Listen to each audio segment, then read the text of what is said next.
It's Thursday and it's the 14th.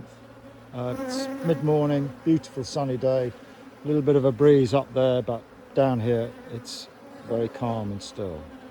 What's going on here? Let's orientate you, see where we are. So here are the line of hives, and we're taking apart this hive. Why?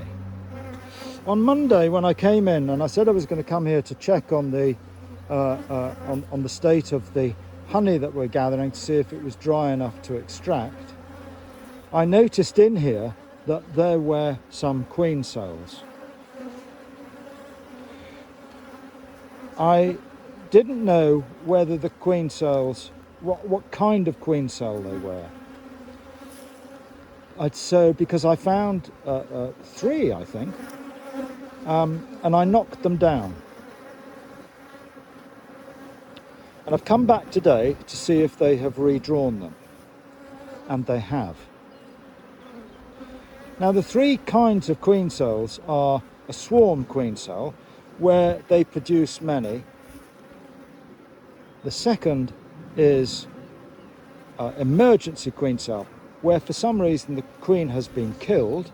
Again, they produce many. And the third reason, which is what this is supercedure. It's where the bees, there's a parallel story you may think of here, it's where the bees decide they need to change the queen. So why are they doing this?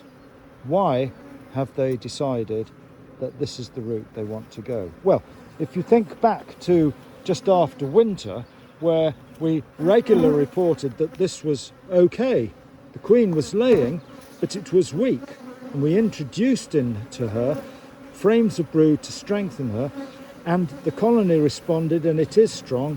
I mean, look at it, it's absolutely fine. But the bees have now decided that it's a large and successful colony, that they don't want to go through winter with that queen. And so they have made supercedure cells. Now the queen is in there or in here somewhere. I've looked, I can't see her. I know that she's marked, but I still haven't seen her. So I think what the bees have done is they've corralled her in a corner somewhere, and that's where they're keeping her, because if they allow her to roam as she does, although it's not a haphazard roam, she is actually guided by worker bees, an entourage of worker bees. There's a parallel story in that too, isn't there? But she can still decide to go whichever way she chooses. If she came across the queen cells, the 2 in this box and the 2 in this box, she would destroy them. And if that happened, the bees would then not be able to change the queen. So they corral her in a corner, and that's where they keep her. So for a period of time, the queen and the new queen, when it emerges, will live together. They won't commune side by side, but they will both lay, and at some stage the current queen that's in there will be removed. Now the question is, if we found that queen, could we take her away and put her in another hive? Well, we could do. We could retire her too. But I suspect that the queen is coming to the end of her life because they've gone into supercedure mode. And whilst we could take time to put her in a small hive of her own, that time may well be wasted, because at the end of the day, that queen is, in the view of the bees, not doing the job properly. Now we know that the queen has been corralled somewhere for 2 reasons. Firstly, there's no eggs in here, no eggs at all. And secondly, they have not made emergency. So We can just put it back together and the queen cells will emerge and it will but it's a tortuous route. And at every different part of the procedure, the queen faces immense difficulties, which I'm not going to go into now. So what I'm going to do is I'm going to put this box at the far end, and just like Blue Peter, for those of you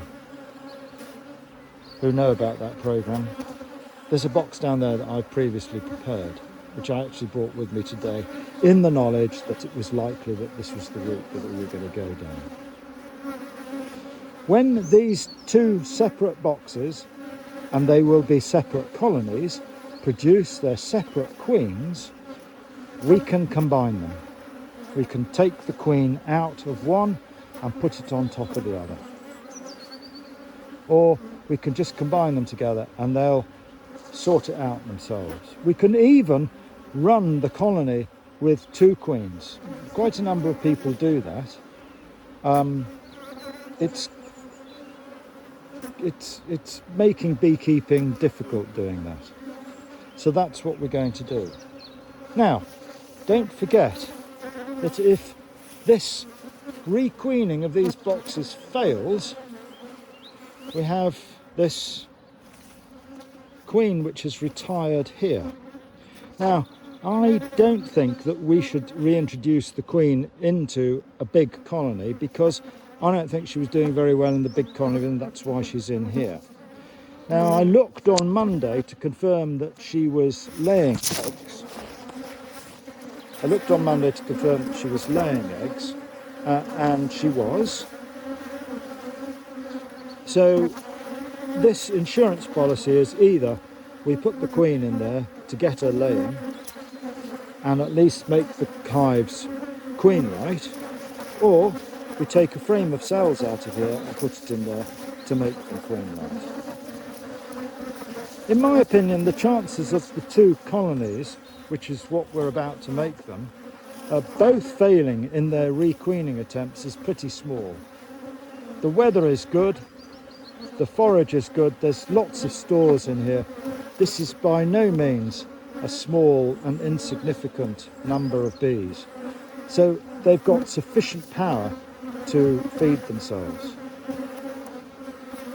Having said that, the box that I brought along, which is actually underneath this lid, is heavy with feed. And so in the event that there is a problem, I've got feed there which I can just lift off and put on. So that's where we are. An interesting day, an interesting problem, not by any means run of the mill. Is it keeping simple? Is it beekeeping kept simple? Well, I suppose we could just leave them get on with it and face the consequences. But the trouble is, the pressure is all about the honey. And if we want honey, having a box without a queen in it is an issue. And we won't know that issue until a month's time, when the queen has not lived long enough to be mated and is not there. So we're making the insurance policy, putting the insurance policy in place now. It's still simple beekeeping. It's just